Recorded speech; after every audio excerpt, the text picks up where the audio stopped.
This section is a continuation of the nearest neighbor algorithm. We're going to call this the repetitive nearest neighbor algorithm. Alright, it's the same principle, except all we're doing is going to be repeating the process over and over again until we find, or we're going to use all the vertices as starting points until we find the cheapest route. So let x be any vertex, find the nearest neighbor circuit using x as the starting vertex, and calculate the total cost of the circuit. So in this method, each vertex is going to have a turn at being first, and that's going to change up the total cost of each route. So let's start with A, and then we'll let B be the starting one, and then C, and so forth. So, and we have an example already here to the right. So with vertex A, we're going to be doing, let's see, we can go to B, C, D, or E, and it looks like the cheapest route is going to be to C. Okay, so it's going to be A to C for 119. And from C, we can go, it looks like, to E. That's going to be the cheapest from there for 120. And then from E, we can go to either B or D, and it looks like D is the cheaper option of those two. Alright, so to D for 199, and then back to A in the oh wait, sorry, we gotta go to B. B is next, it's the only one we can go to, so for 150. Alright, and then back to A for 185. Okay. In total, that trip is going to cost us $773. Okay? So we'll keep that in mind as we go to the next ones. Okay, so now we're going to restart that entire process using vertex B this time. So B, and we're going to choose our cheapest option, and that's going to be to city C. So from city C, that's 121, and then from C, we're going to choose city A for 119. So A for 119, and y'all can work this out really however you want. If you notice, I'm writing out the letters with the numbers in between them. That's just what makes sense to me, but as long as you know what you're doing, it's fine. Alright, so from A, we can go to E or D at this point. So we need to choose E because that's a little cheaper. So E is 133. And then from E, we'll go to D for 199 because that's all we can do. So 199. And then from D to B for 150, and we finish the tour. So B, 150. Alright, so that's going to add up to $722. So a little bit cheaper there, so that's a little bit better route. Now we're going to start the problem once again. We'll start with C. So from C, we're going to be choosing 119 to go to A. From A, it looks like we're going to be going to E. From E, we can either go to B or D at this point. We're going to choose D. So it's $1 cheaper. So D, 199. And then from D, we have to go to B for 150. And to make it back home, we'll take the $121 flight to C. And that also comes out to be 722.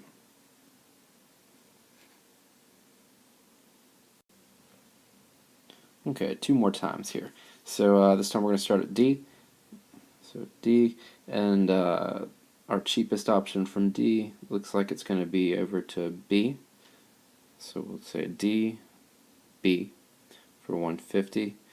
And then from B, we're going to go to, let's see, 185, 200, and 121. We're definitely going to go to C next. Alright, from C, we can either go to E or A before going back to D. We're going to take A for 119.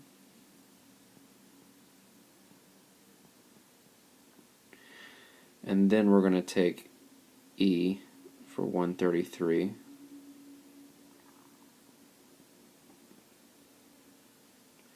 And then back to D for 199. So it was looking pretty good, except that last flight home was 199, so let's see what this adds up to. And this also comes out to be $722. Okay, last one. We'll start at E this time. So city E. Let's go to city C for 120. So EC 120. And then from C, we can pick either A, B, or D. And the cheapest of those is going to be A, 119. And then from A, we can go to D or B. Looks like our cheapest option here is A. Did I say A? I meant D. So for 152.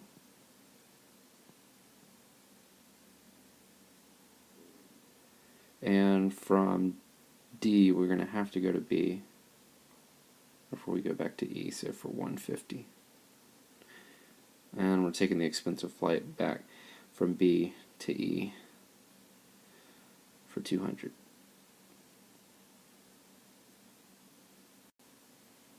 And this comes out to be a total of 741, so a little more expensive than the other routes.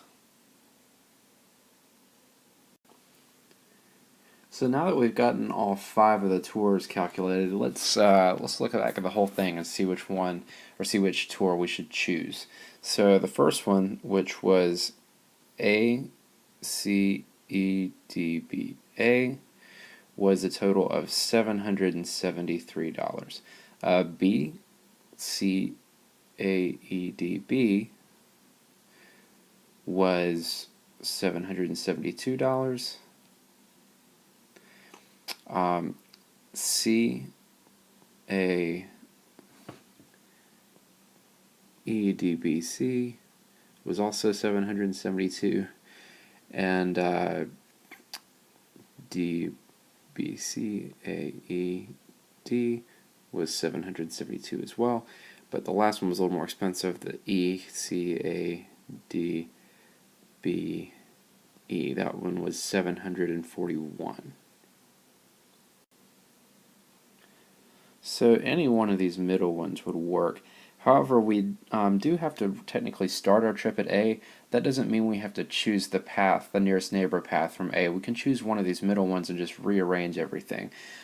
See what I mean here. So on the second one where we started with B, notice the pattern is the same for all 3 of these middle routes. So from A, it goes to E, D, B, B, C, and then back to A. So A, E, D, B,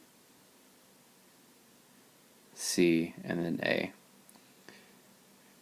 Look in the second one, so where we started with C. If you start with A within that tour, A, E, D, B, C, and then back to A, it's the same as what I've written down here in blue.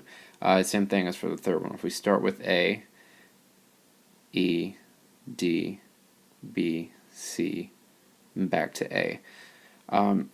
So we're using the nearest neighbor algorithm, yes, but we're taking our cheapest route and we're rearranging everything. We're just shifting stuff around so that we have our actual starting location. So if we have to start at A, we can just move everything around. So for $772, this is going to be our route.